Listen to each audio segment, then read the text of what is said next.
Ассалаумағалейкум баршаңызға. Менің атым Ертай Қуанышев. Бағдарламашы дегеніміз кім? Менің осы каналым IT саласына арналған, соның ішінде бағдарламалауды үйретуге негізделген.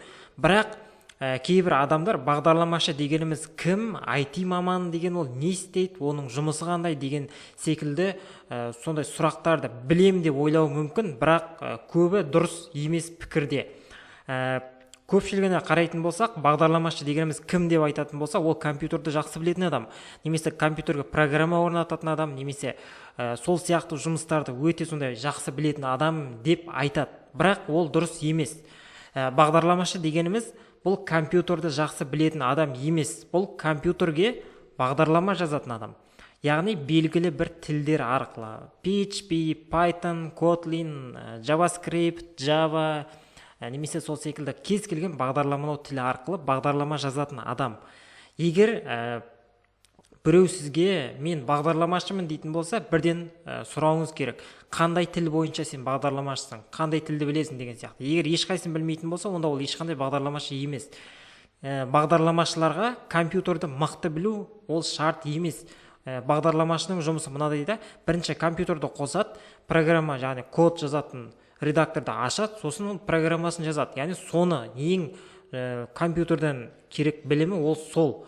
Бірақ компьютердің қосымша бөліктерін, компьютер қалай жұмыс жасайды, процессор деген не, процессор қалай жұмыс жасайды, оперативный память деген не, материнка деген не, оның қандай түрі, оның мақсаты қандай, SSD мен HDD-ден қандай айырмашылығы бар, сондай дүниелерді біліп алатын болса, бұл оның жұмысына қосымша плюс болады. Бірақ ол шарт емес. Дегенмен үйреніп алуды мен ұсынамын. Енді қорытындылайық. Бағдарламашы дегеніміз компьютерлік программалау тілдері арқылы бағдарлама жазатын адам. Мысалға, мына жерде PHP тұр, Python тұр, Kotlin тұр. Бұның бәрімен мен өзім жұмыс жасадым. Яғни мен бұларды білем. Сондықтан мен өзімді бағдарламашымын деп атай аламын. Енді IT маман дегеніміз де сондай. IT мамандардың ішінде де өте көп салаға бөлініп кетеді. Оларда сол бағдарламалау тілдерін білетін адам. Ал компьютерді жақсы білетін адам, ол компьютершік деуге болады мысалға.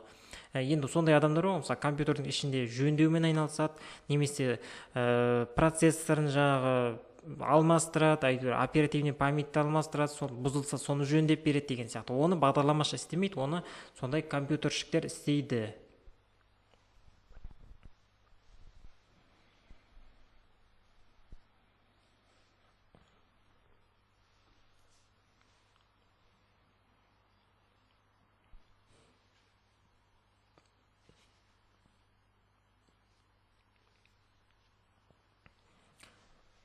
Сондықтан бағдарламашы болғыңыз келетін болса, бірінші бағдарламалау тілдерін үйренуіңіз керек.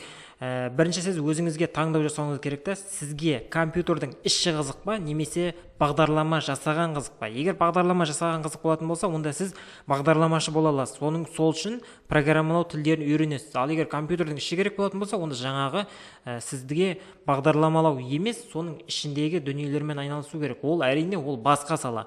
Мен өзім ондаймен айналыспаймын. Менің бұл каналға жазылатындар, яғни каналға жазылатындар және каналдың мақсаты бағдарламалау тілдерін үйрету, яғни программистер дайындап шығару. Сондықтан осы жағын ескерген дұрыс.